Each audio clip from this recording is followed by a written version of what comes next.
Nama saya Bapak Haji Gatot Nugroho, Sarjana Pertanian. Saya menjaga, mengelola museum ini sejak museum itu dirancang. Jadi museum ini mulai dirancang tahun 2010. Kemudian pembangunannya dimulai tahun 2012 dan diresmikan pada tanggal 8 Juni 2013. Jadi saya sejak merancang museum ini, kemudian membangun, kemudian berdirilah museum ini, saya sudah ada di sini. Nah, sekarang kedudukan saya selaku Kepala Museum Memorial Jenderal Besar Haji Muhammad Soeharto.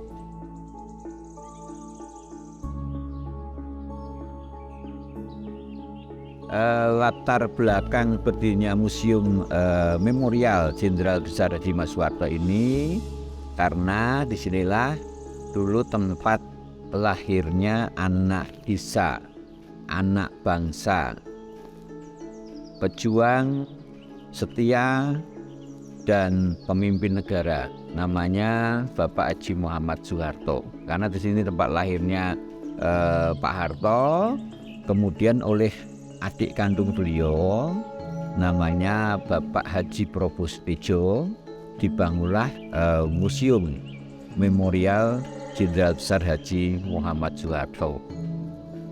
Maksud dibangun museum ini apa? Maksudnya adalah supaya masyarakat bisa mengenang kembali sosok Presiden Republik Indonesia yang kedua.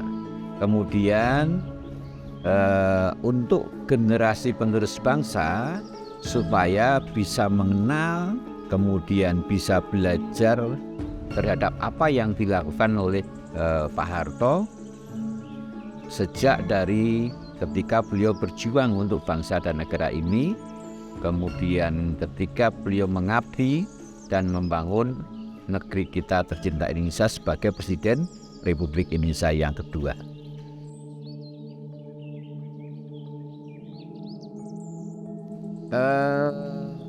Pembangunan ini dicetuskan, diprakarsai oleh Bapak Haji Prabowo Setijo yang tadi sudah saya sampaikan, dan Pak Prabowo membangun museum ini sebagai bentuk dharma bakti seorang adik kepada kakak tercinta. Yang kedua, Pak Harto, Pak Prabowo itu adalah orang Jawa.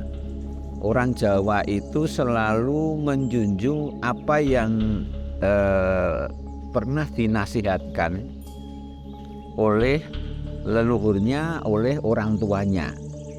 Di dalam filosofi Jawa itu ada yang namanya pitutur. Pitutur itu nasihat, dan wewaler. Wewaler itu larangan-larangan.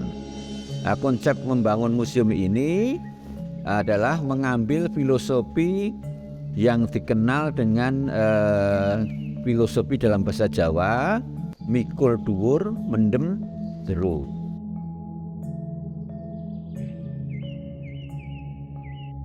Jadi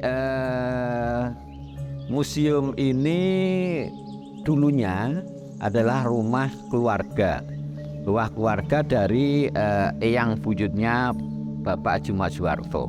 Di sebelah sana itu adalah rumahnya Eyang Noto Sudiro, Mbah Buyute Pak Harto.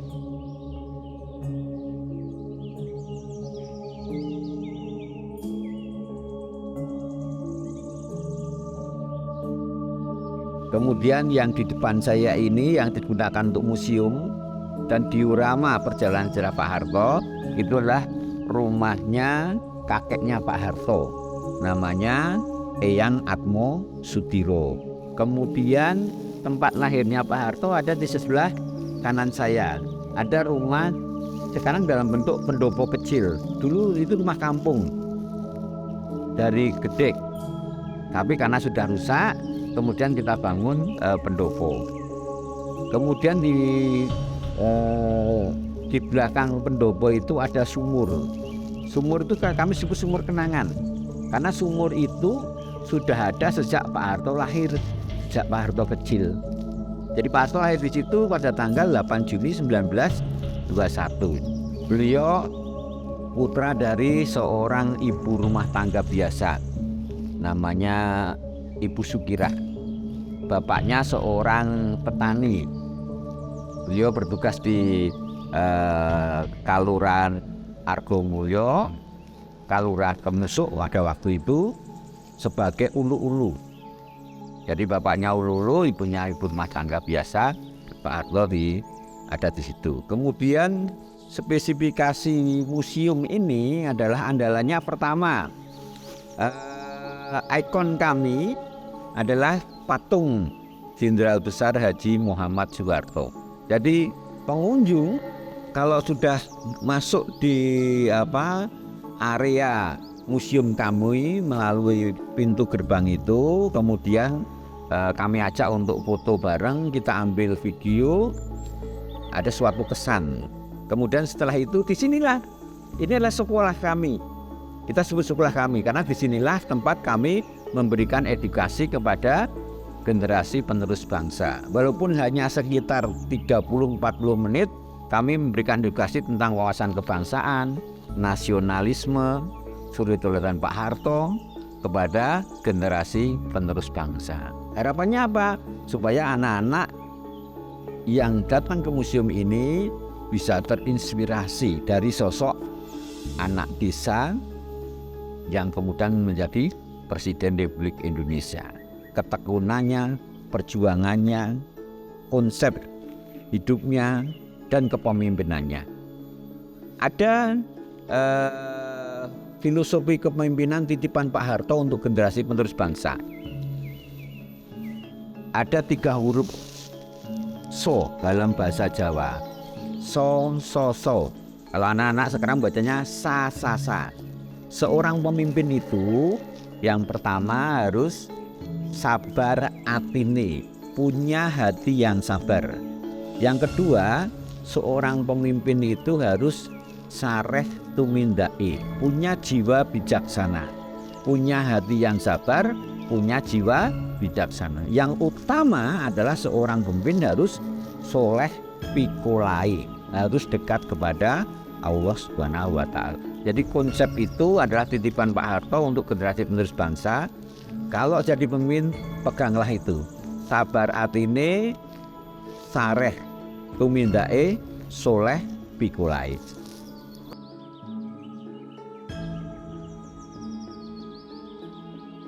Jadi museum kami punya tugas untuk bagaimana museum ini punya dampak positif terhadap masyarakat di sekitarnya. Jadi kami punya tugas selain museum itu sebagai tempat edukasi tentang wawasan kebangsaan nasionalisme kepada generasi penerus bangsa, museum tempat untuk masyarakat mengenang kembali sosok Pak Harto.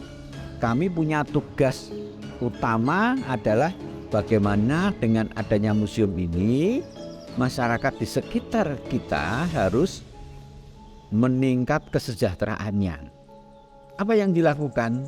Yang dilakukan sejak kami itu merancang, kami sudah sosialisasi kepada masyarakat. Sosialisasi bahwasanya nanti kalau museum ini berdiri otomatis akan banyak tamu, bahkan ribuan tamu. Jangan sampai masyarakat hanya jadi penonton.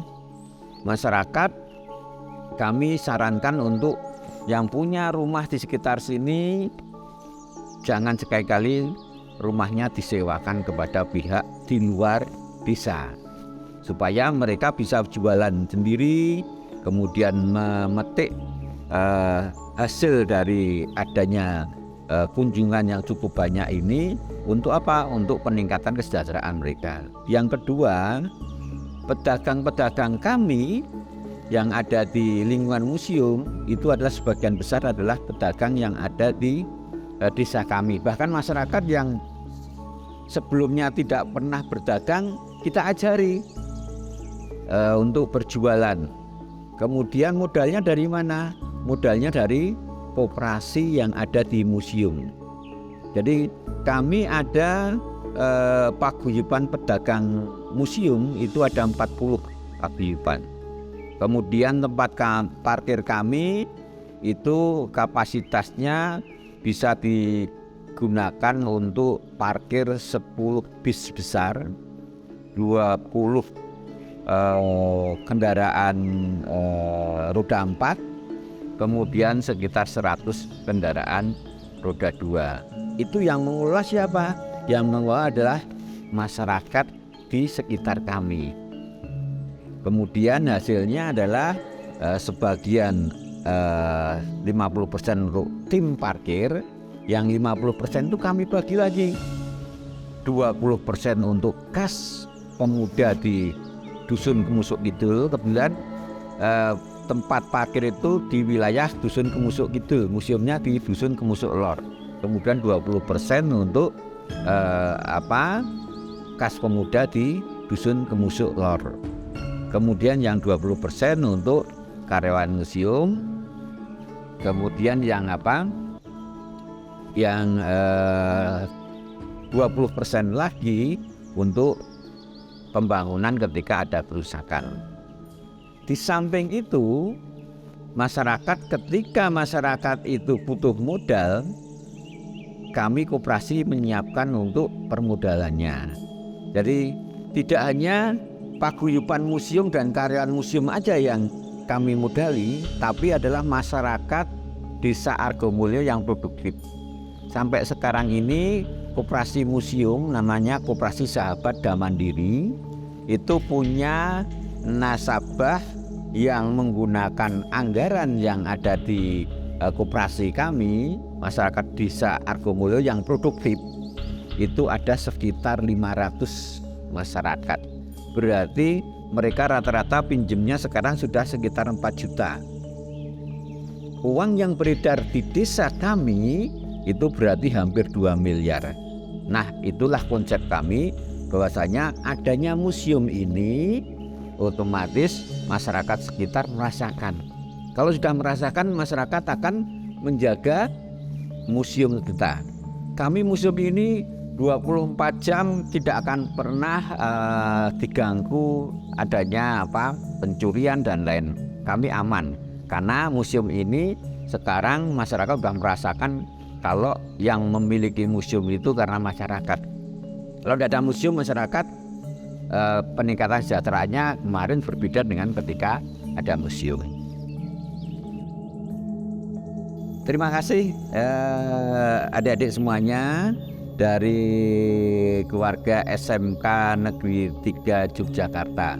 Tetap semangat, anak-anak semua adalah generasi penerus bangsa yang nantinya pasti akan menjadi orang-orang hebat yang akan membangun negeri kita tercinta Indonesia. Sukses selalu untuk adik-adik semuanya, sukses untuk SMK Negeri 3 Yogyakarta. Ada slogan di Permusiuman Indonesia yang dikenal dengan salam sahabat museum, jawabnya adalah museum di hatiku. Terima kasih. Wassalamualaikum warahmatullahi wabarakatuh.